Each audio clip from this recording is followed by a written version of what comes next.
Bueno, mis amores, ¿cómo están? ¿Cómo va la vida? ¿Bien? Por acá todo tranquilo, me estoy, escuchen, tomando un cafecito riquísimo. Rico, rico, rico, dijo la Wendy Zulka. ¿Vieron los videos de Wendy Zulka? Una masa la Wendy con la tetita. Bueno, mis amores, vamos a hablar de laringe. Con todo el tiempo del mundo y tranquilos, no me quiero enloquecer. Es un tema muy copado el laringe y se lo quiero dedicar especialmente a mis queridos guachos platenses.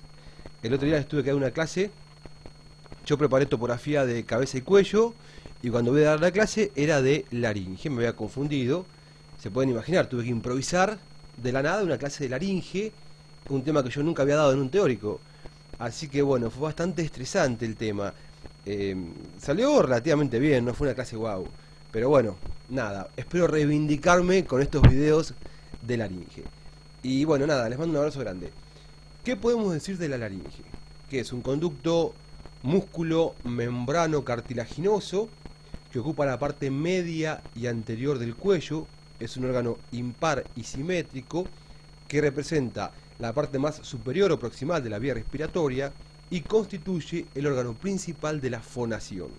¿Por qué? Porque tiene en su interior unos repliegues membranos mucosos que son las cuerdas vocales que con la columna de aire expirado vibran produciendo un sonido que al ser modulado con los labios, el paladar, la lengua, todo lo que ustedes ya saben, producen la voz, con Z, la voz.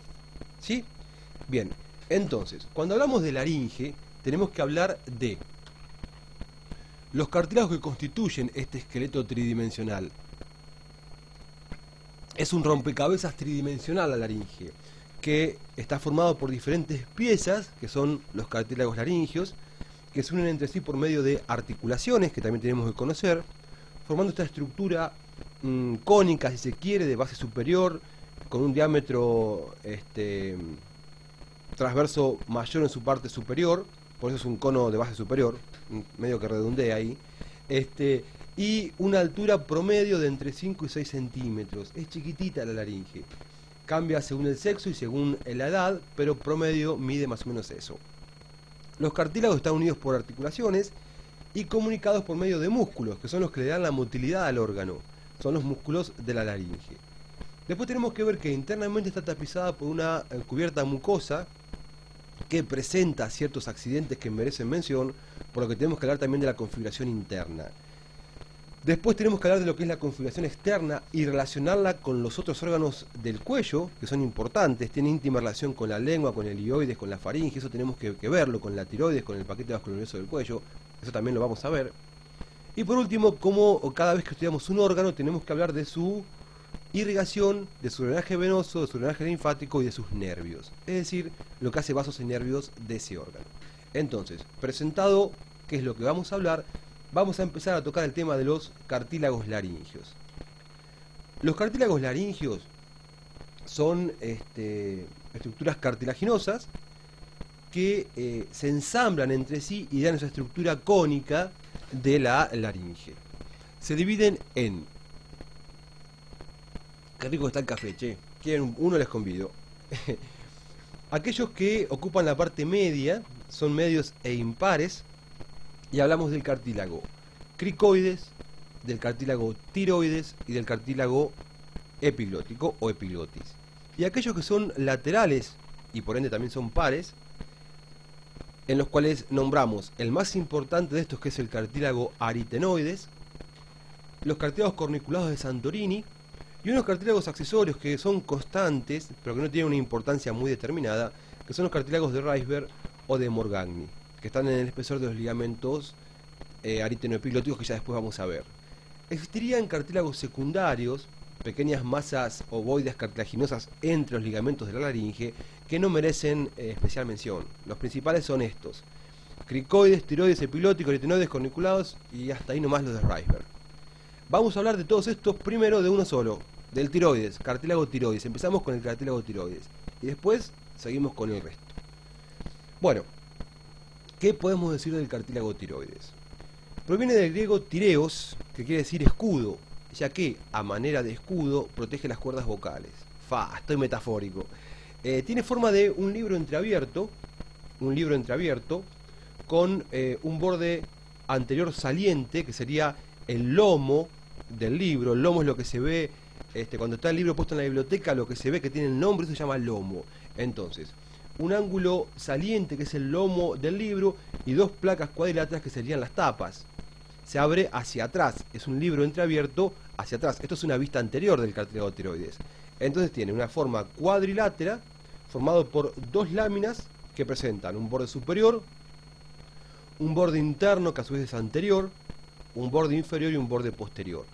El borde posterior de cada placa se comunica con unos cuernitos, uno para arriba que se llama asta mayor y uno para abajo que se llama asta menor. Y una cosa para destacar en la cara externa de estas placas tiroideas es una línea oblicua que va de arriba a abajo, de atrás adelante y de afuera adentro, que es la línea oblicua del cartílago tiroides.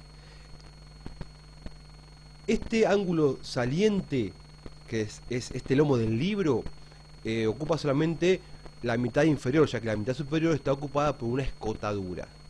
¿Se entiende lo que quise decir? Sí. Y se denomina nuez o bocado de Adán. El ángulo saliente se denomina nuez o bocado de Adán, que es mucho más marcada en los varones y menos marcada en las mujeres, pero las mujeres también tienen nuez de Adán. Lo que pasa es que está menos marcada. En una vista lateral, yo sigo tomando el café, en una vista lateral, esto es anterior, esto es posterior, superior e inferior, vemos cada una de las placas, en este caso la placa izquierda, esto visto desde lateral, el borde anterior, que es saliente hacia afuera, y del lado adentro va a ser entrante. Imagínense un libro entreabierto, de un lado sobresale y del otro lado entra. ¿Se entiende esa idea, no? Sí. El borde inferior, que termina en una escotadura y luego se continúa con la saliencia esta, que es el asta menor, y acá vemos dos tubérculos, uno superior y otro inferior, que son los que delimitan la línea oblicua de la placa tiroidea. En esta línea se van a insertar tres músculos extrínsecos de la laringe, que son el constrictor inferior de la faringe, el esternotiroideo y el tiroideo. Después vemos que en el borde inferior se inserta un músculo intrínseco de la laringe, que es el músculo cricotiroideo, que tiene un haz oblicuo y un haz directo. Este es el haz directo y acá sí vendría el haz oblicuo, músculo cricotiroideo. El borde posterior de la placa se continúa hacia arriba con las astas mayores, que miden promedio entre 15 y 20 milímetros. ¿Es importante acordarse que miden 15 a 20 milímetros? Y yo creo que no es tan importante, pero bueno, no es un dato tampoco tan difícil de recordar. ¡Qué rico café! Las astas menores son más pedorritas, más chiquititas, y miden promedio entre 5 a 8 milímetros. Y el borde posterior del cartílago tiroides va a insertar tres músculos extrínsecos de la laringe, que son el faringostafilino, el constrictor medio de la faringe y el estilofaringeo, tal cual se los puse ahí. ¿Sí? Otra cosa para dejar en claro, que el asta mayor se continúa con el hueso hioides mediante el ligamento tiroideo lateral, que es un espesamiento de la membrana tiroidea. El asta menor se articula con una placa articular que presenta el cartílago cricoides, que ya después lo vamos a ver. Bien, vista posterior de este libro entreabierto. Es igual, pero visto de adentro, con la diferencia de que no tenemos línea oblicua y que lo que hoy era saliente acá es entrante y se llama ángulo entrante del cartílago tiroides. ¿Es importante saber si es entrante? Sí, es importantísimo. Es importantísimo conocer qué es el ángulo entrante del cartílago tiroides. Esto es el libro abierto visto desde afuera, semiabierto visto desde afuera, y esto es el libro entreabierto visto desde adentro. Estas son las tapas y acá estarían las páginas con las letras. ¿Se entiende? Y este es el ángulo entrante, que tiene dos particularidades. Una primera, que va a recibir a esta raqueta, a esta paleta, que es la epiglotis, que en el video que viene la vamos a describir. Y por debajo, el ángulo entrante es importantísimo porque va a insertar a las cuerdas vocales, que ya después las vamos a ver. Entonces, en el ángulo entrante del cartílago tiroides se ensambla la epiglotis y en la mitad inferior, no importante sino importantísimo, tenemos la zona de inserción de las cuerdas vocales, las superiores y las dos inferiores, y de los músculos que recubren estas cuerdas vocales, que son los músculos tiroaritenoideos superior y tiroaritenoideo inferior. ¿Sí? Bueno, hasta acá llegamos con la primera parte. Traté de dividírselos en diferentes videos para no ir corriendo y que ustedes no estén tan enloquecidos. Y de paso poder relajarme un poco yo y hacer estos comentarios pajeritos que hago siempre.